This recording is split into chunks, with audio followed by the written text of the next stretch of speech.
Now, if we're looking for a title to this, we'll call it Jim Fisher and the Blind Man. Okay. Now, Jim Fisher is the same fellow that gentleman that I mentioned earlier, much earlier in my testimony series. He was the same gentleman that took me to church for the first time, and it was at that church I heard the Lord saying to the Lord, as I testified, I believe in part 2. Nevertheless,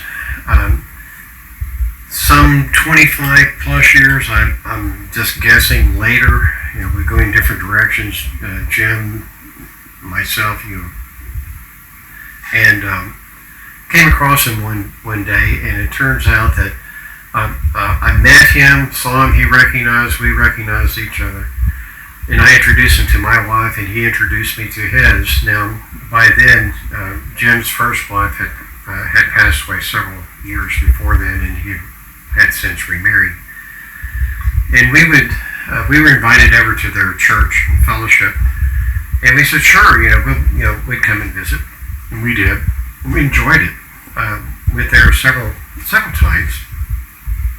Well, his wife and Jim invited us over to their house. They said that, and honestly, I don't know if it was like once a month they did this or twice a month, but on the weekends they would have guests over, and they, like I said, they invited us to come over, and we accepted just as graciously they asked. We graciously accepted, and so we went to their house one night, and understand there was about a dozen people there, including us, and we had refreshments and fellowship, and it was a good time.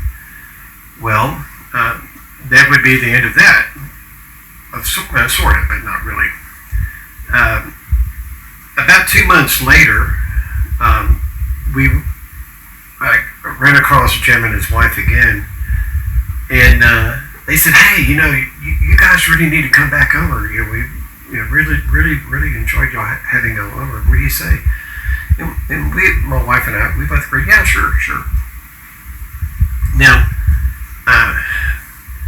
what I'm going to say now, it was the same crowd. We go over there, it's basically the same crowd. But in the first one, there were two people that stood out more so than anybody, as they did the second time. But the first time we met them, we met this fellow that was blind. I mean, he was blind. He had black glasses, cane. He had an aid. That everything he did, he had to rely upon that person, his personal aid, in everything that he did.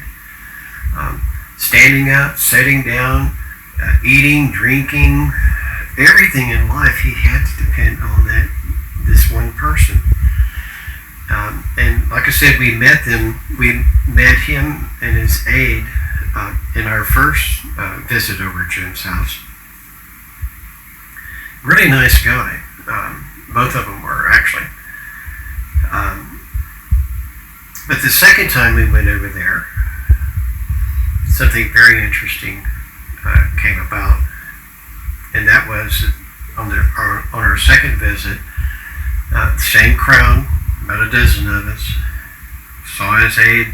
They were in the kitchen, and then here's this fella sitting on the couch again. Now, he still had his cane, but this time he wasn't wearing any glasses. And I noticed, and I looked at him, and then he looked at me, and he smiled. And I went, "What?" I said, "Can you see?" And he said, "Yeah, the Lord gave me my vision." He said, it's not quite finished yet, but he's given me my vision.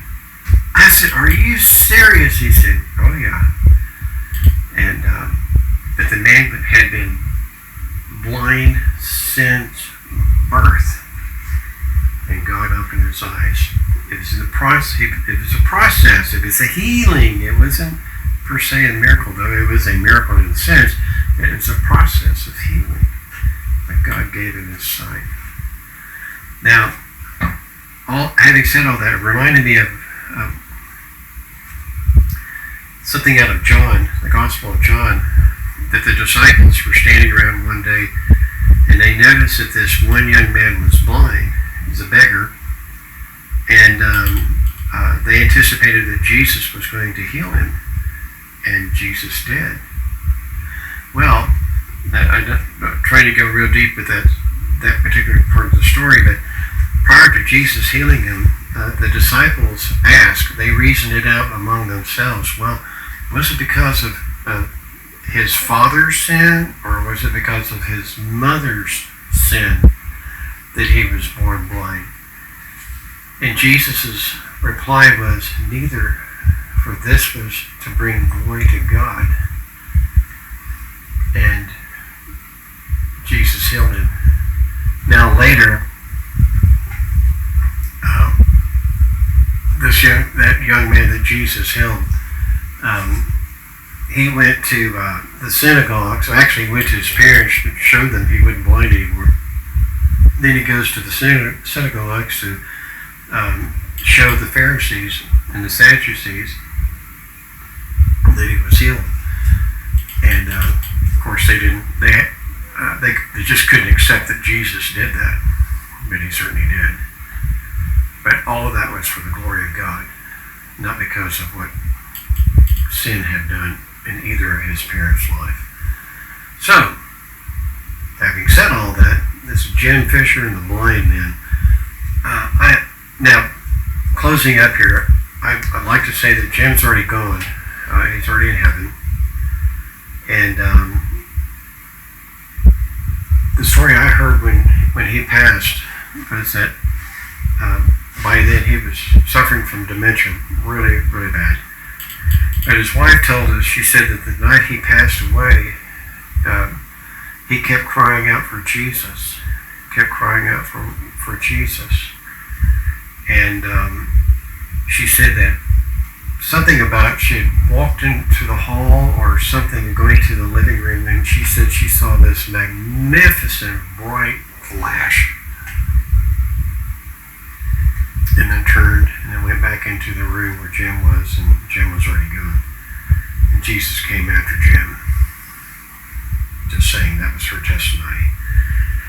So anyway, I hope you enjoyed this. And by the way, if you are or know someone who is blind, don't give up. Okay? Even if for some reason you're never fully or completely healed of that on this side of heaven, you certainly will be, I believe, when you get to heaven. Okay? And we'll call that good. And I'll see you next time.